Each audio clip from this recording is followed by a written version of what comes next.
of a sudden, all that stuff washed away. I cried a lot. It began not on a stage, but in a silence, the kind that hangs between two people who once spoke the same language of hope, of harmony, of rebellion. Joan Baez was already the voice of the voiceless, a saintly figure of protest songs and candlelit marches.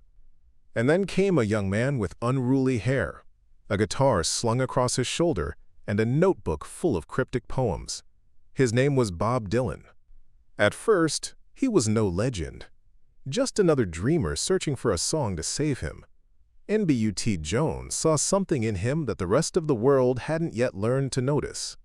She saw a spark, fragile, furious, and sacred. She lifted him from the shadows and brought him into her light. On her stage, under her spotlight, in front of her devoted audience, Dylan found his wings. She didn't just share her fame, she gave him her platform, her faith, her heart. And when they sang together, it was like two storms colliding. Her voice soft and angelic, his raw and restless, both carrying the weight of a generation demanding to be heard. They were lovers, yes, but more than that, they were comrades in conviction.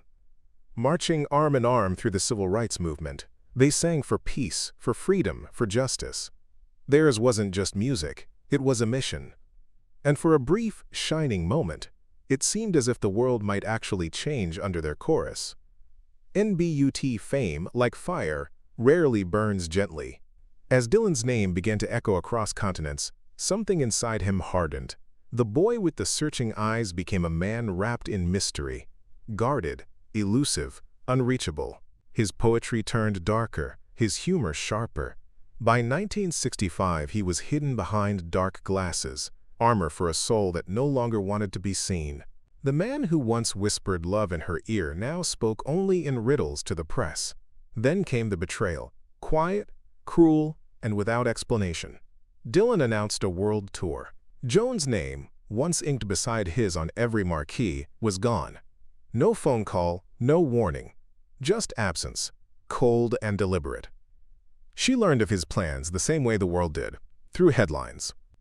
For a woman who had given everything, her voice, her audience, her reputation, the silence was deafening. And then came Newport, the night Dylan plugged in his guitar and split the folk world in two. Fans gasped, critics revolted. But for Joan, the shock wasn't the sound, it was the soul behind it. The boy who had once fought beside her for truth now mocked the very causes that had bound them together. He dismissed her activism as naive, her music as sentimental. In interviews, he turned their love into a punchline, their revolution into a memory he'd rather forget. Joan didn't retaliate. She didn't fight for a spotlight that had already moved on. Instead, she did what she always did. She sang. Her voice trembled that night, but it did not break. Because beneath the heartbreak was something stronger. A realization. Bob Dylan wasn't just a lost lover. He was the embodiment of every betrayal that comes when ideals turn to ambition, when art becomes ego, when the dreamers forget the dream. And in time, she would forgive him, not with words, but with distance. Because some silences, she learned, speak louder than any song. And though history would remember Dylan as the poet who changed the world, Joan Baez would remember him differently, as the man who taught her that even the most beautiful revolution can end, not with a bang, but with a quiet, deliberate goodbye. If Bob Dylan's betrayal was a wound of silence, then David Crosby's was a wound carved in public. It came not with absence, but with laughter. The cruelest kind, the kind that hides behind charm. The late 1960s were alive with rebellion, flower crowns, peace signs, and the hum of guitars echoing through Laurel Canyon. And in that golden chaos stood David Crosby, the man with the mustache, the mind of a poet, and the ego of a god. Joan Baez entered this world with her usual grace, barefoot, gentle, carrying her convictions like a crown of thorns. But Crosby, he stormed through it like thunder. He was the voice of defiance, the rebel wrapped in velvet, the kind of man who could make a room melt with his music and then burn it down with his words. To many, he was magnetic. To Joan, at first, he was mesmerizing, a fellow believer in peace, protest, and purpose. Their worlds collided under the banner of activism, both performing at events that blurred the line between concert and revolution.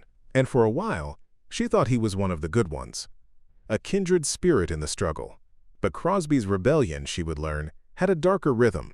His wit was a weapon, his words aimed not at power, but at people, especially the ones who stood beside him. In 1970, during a nationally televised anti-war broadcast watched by millions, Joan was scheduled to perform a tender ballad, a song written for political prisoners, meant to soften hearts and awaken conscience. It was supposed to be a moment of unity, of purpose, but before she could step on stage, Crosby grabbed the microphone, unscripted, grinning, smoke curling from his cigarette. His voice, soaked in arrogance, sliced through the air. NHE mocked the so-called peace-loving singers, who sang about change from safe stages while others risked their lives. The crowd laughed, cameras rolled, and everyone in the room knew exactly who he meant. Joan stood just behind the curtain, frozen. Her song, her message, now twisted into a punchline. It wasn't just a jab, it was a public undressing of everything she stood for. Still, she went on stage. She sang, steady as stone, her voice trembling only at the edges. To the audience, she was serenity personified, but inside, she was bleeding. That night she wept, not from heartbreak, but from fury. The kind that burns slow and deep. The fury of being ridiculed by someone who pretended to share your fight. NTO the public. Crosby was still a hero of peace, a symbol of 1960s rebellion. But Joan had seen behind the curtain. She saw a man more interested in applause than authenticity, more concerned with his reflection than his cause. His activism, she realized, ended the moment the spotlight dimmed. And after that night, Joan made a quiet vow. Never again would she share a stage, a cause, or a conversation with David Crosby. Not out of bitterness, but out of clarity. Because to Joan Baez, real protest wasn't about who shouted the loudest. It was about who still stood firm when no one was clapping. And in the echo of that laughter, she learned one of her hardest truths. Sometimes, even in a movement built on peace, the sharpest knives come from those standing right beside you. If David Crosby's betrayal was a burn felt in public, Joni Mitchell's was a private storm, quiet, cold, and cruel in its intimacy. Unlike Crosby, Joni didn't shout her grievances from a stage. She whispered them into songs, each lyric a dagger wrapped in silk. And perhaps that's what made it hurt more. Because when Joan Baez trusted Joni, it wasn't as an ally in music, it was as a sister in spirit. In the late 1960s, the two women were kindred souls, their voices echoing through the canyons of California like twin hymns. They were the poets of heartbreak and hope, the twin muses of a movement that celebrated emotion as revolution. To the world, they were comrades. To each other, they were confidants, until art, envy, and ego turned harmony into heartbreak, and it began innocently. Joan was already a legend, the queen of folk, adored, respected, the moral compass of protest music. Joni was the rising star, delicate yet dangerous, her pen sharper than any sword. When they met, Joan embraced her like a younger sister, introducing her to stages, producers, and crowds that had once been closed to women entirely. Joni was grateful. At least, she seemed to be. In BUT, the industry loves a shift, and as the folk era began to wane, the press started calling Joni the new Joan Baez. Headlines comparing them filled newspapers, a younger voice for a new generation. Joan read them with a half smile, but inside, she felt the tremor. Fame, she knew, was fickle, and friendship rarely survived it. NTHE's first sign of trouble came during a recording session in 1971. Joan invited Joni to collaborate on a protest track, a haunting song about the Vietnam War. But Joni, now basking in her newfound autonomy, declined. Weeks later, she released her own song, eerily similar in tone and message, though its lyrics dripped with poetic irony that seemed aimed at someone specific. Fans called it genius. Joan called it betrayal. In interviews, Joni began to distance herself from the folk singer archetype, saying she didn't want to be another Baez, singing other people's causes. The words cut deep. Joan had opened doors for her, and now Joni was closing them with a smirk. The tension grew silently, masked by professionalism. Until one evening in 1975, at a private gathering in Laurel Canyon, everything cracked. Someone played one of Joan's old records.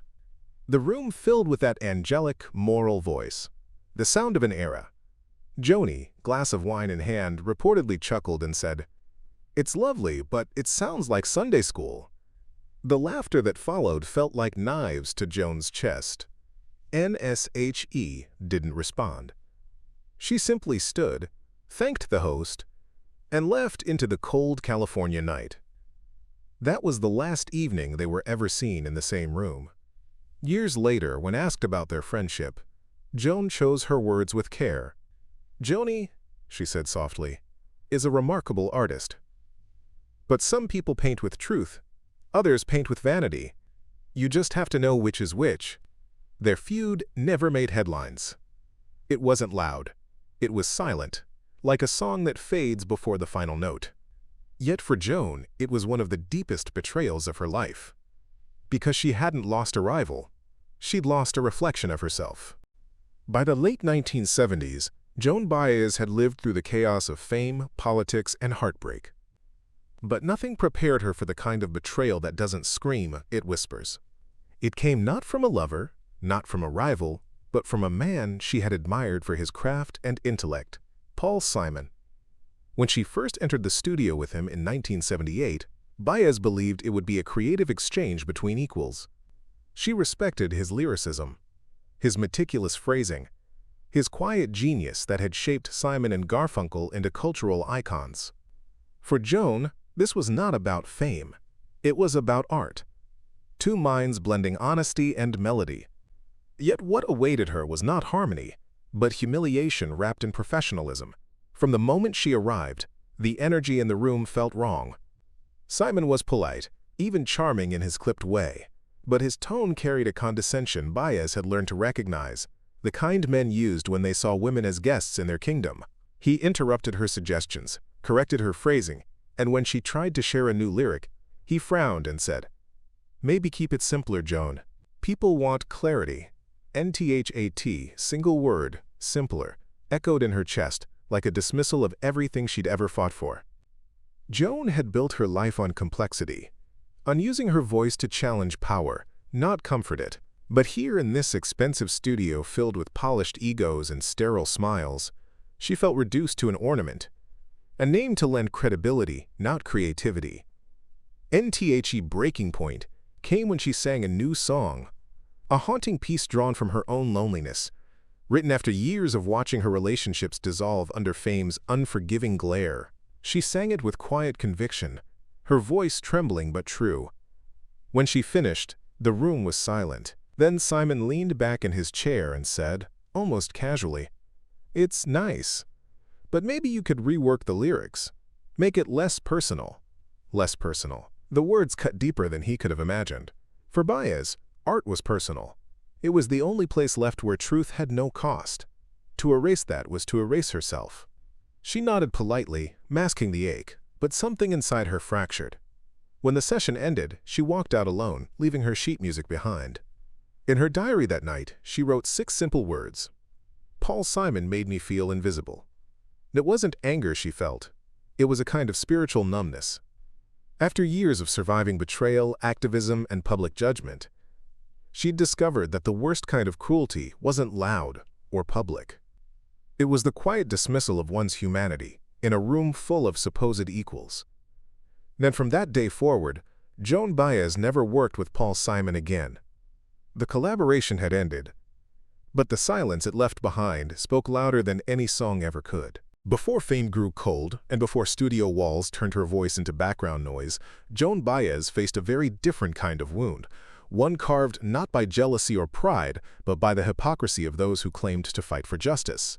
Among them stood Jerry Rubin, the radical activist, counterculture icon, and self-proclaimed voice of rebellion.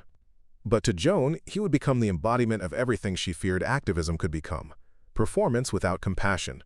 It was 1969, the height of chaos and conviction. America was on fire. Protests, draft cards, and broken promises filled the air. Joan Baez was a beacon of peace amid the roar, singing not just to crowds but for them, her voice a thread of calm through the madness. Reuben, on the other hand, thrived in the noise. With his wild hair, defiant speeches, and hunger for headlines, he turned protest into theater. The media adored him. Crowds worshipped him. But Joan saw through the act. And soon, so did he. They first met backstage at a massive anti-war rally in San Francisco. Joan had been invited to sing, Reuben, to ignite the crowd. He greeted her with a grin that felt like a challenge. "You sing peace," he said, "but peace doesn't scare the system." She smiled softly. "It should," she replied, "if you sing it loud enough." NTHE tension between them simmered until the rally itself, a sea of tens of thousands beneath a red and gray sky. Joan took the stage with quiet grace, barefoot and humble, her voice carrying across the crowd like wind through glass. When she finished, the applause rose like thunder. Then Reuben stormed up, took the microphone, and laughed. "While our sister here sings about peace," he shouted, pacing the stage, "our brothers are dying in the streets.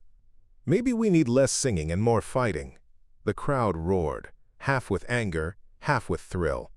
Joan stood still, her face unreadable. But inside, something in her shattered. It wasn't the insult that hurt. It was the betrayal of purpose. They were supposed to stand together for truth, not tear each other apart for spectacle. Yet here was a man she once respected, mocking the very thing she believed could heal the world. When her turn came again, she didn't answer with anger. She simply returned to the microphone, looked at the restless crowd, and said, "There are many ways to fight. Mine just doesn't draw blood." Then she began to sing, "We Shall Overcome." Slowly, the noise faded. People who had shouted moments earlier now wept quietly. The power of her conviction cutting deeper than any speech could. NTHAT Day, Joan realized that revolution without love was just another form of vanity. Reuben wanted applause, she wanted change. And as the years passed, their paths diverged. His ending in self-promotion, hers in endurance. NTO the world, Jerry Rubin was a rebel. NTO Joan Baez. He was a reminder that the loudest voices often echo the emptiest hearts.